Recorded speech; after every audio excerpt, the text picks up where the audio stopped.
Anthony, I'm so happy to be here right now. I mean, coming here to Brew Bus is an awesome experience because you've been able to be a young professional. I mean, you're not even 30 years old, and you have now started your own little empire in a way. I mean, you've got 54 employees, and you're just killing it. Walk me through a little bit how you got to this point. My parents started at Cigar City Brewing in 2009 and moved out to Colorado, sort of experiencing that whole beer renaissance and theme out there.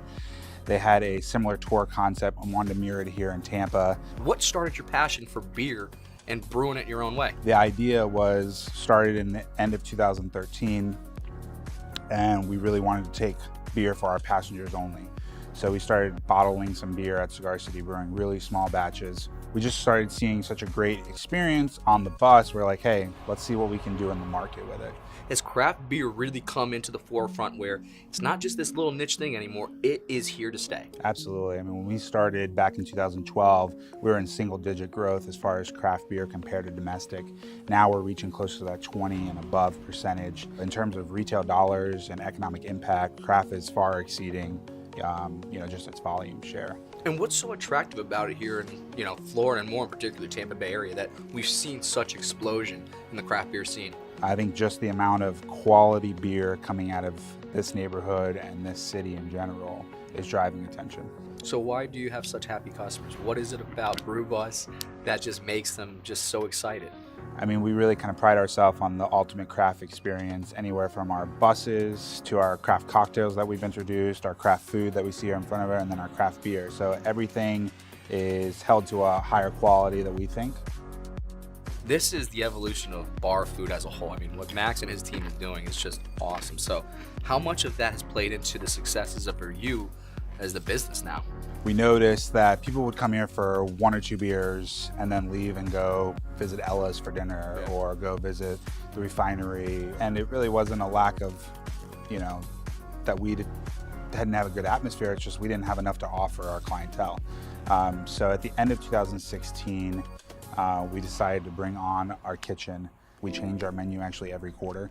And now it's keeping people here to enjoy not only the food, but maybe a beer or 2 extra. So it's really creating atmosphere that people want to enjoy and hang out. Not only do you have, Florida Ave, you've got your beers, but you also have a great, food program here as well as liquor. Yeah, liquor was a huge advantage for us. We want to make sure if you have a friend that wants to come in, but is kind of afraid of the beer stigma, doesn't really like beer, we want to make sure we have other things for them to drink as well. Not only liquor, but our wine as well. And you guys have a cool story with the equipment. Yeah, we really lucked out. When we acquired Florida Avenue Brewing at the end of 2015, a lot of the equipment was already here. Actually came from Busch Gardens. When InBev bought Anheuser-Busch in 2009, they wanted to sell off the theme parks and actually sell the equipment with it. And Florida Avenue was able to broker a deal where they bought a lot of that equipment.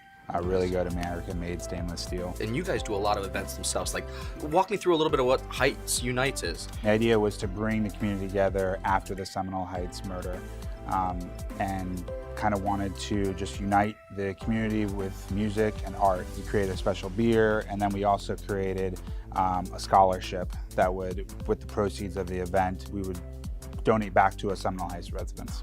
You've got a hurricane that devastated, you've got, a murder. How did that impact you? Yeah, I mean, it started with Hurricane Irma. We were down for 6 days without power. So not any retail service, but just our beer in our fermenters in the back. Each one of those tanks could hold $15,000 worth of beer. So to have to dump that is a huge expense. And then we rolled right into late September, early October, November. All the murders started happening, not even a mile away from here, and that really kind of hurt us. You've supported local charities, and you've got some really great ones too. Yeah, one thing that comes to mind is the National Pediatric Cancer Foundation. I'm wearing their bracelet right now. As a matter of fact, they're a great organization. Yeah, I did a watch party for them. I'll never. Every year we hold off. our Putts and Pints event. It's a craft beer centric mini golf tournament, and they've been our recipient the last 2 years. We actually brew a beer called Rising Hope IPA. We sell it across the entire state. 100% of the proceeds go to them. So just through those 2 programs, we were able to raise over $30,000 for them so far. See, that's the coolest thing about it. What's going on next with the business? Really just growing what we have, opening up our distribution into more cities throughout the state. really breaking into our chain business. Florida is a huge chain market, anywhere from Walmart, Publix, Total Wine, ABC. So we just want to make sure we're doing the right thing by our partners and our distributors. It's really cool to see the evolution from what used to be just a bus to a facility where you're brewing, a full-on, restaurant inside here now, and to see where you're going next, it's just really exciting. And I'm really happy that, we're able to have a nice cold draft beer and just enjoy the day together. Well, we appreciate you coming out and experiencing what we have to offer. Yeah, thanks so much.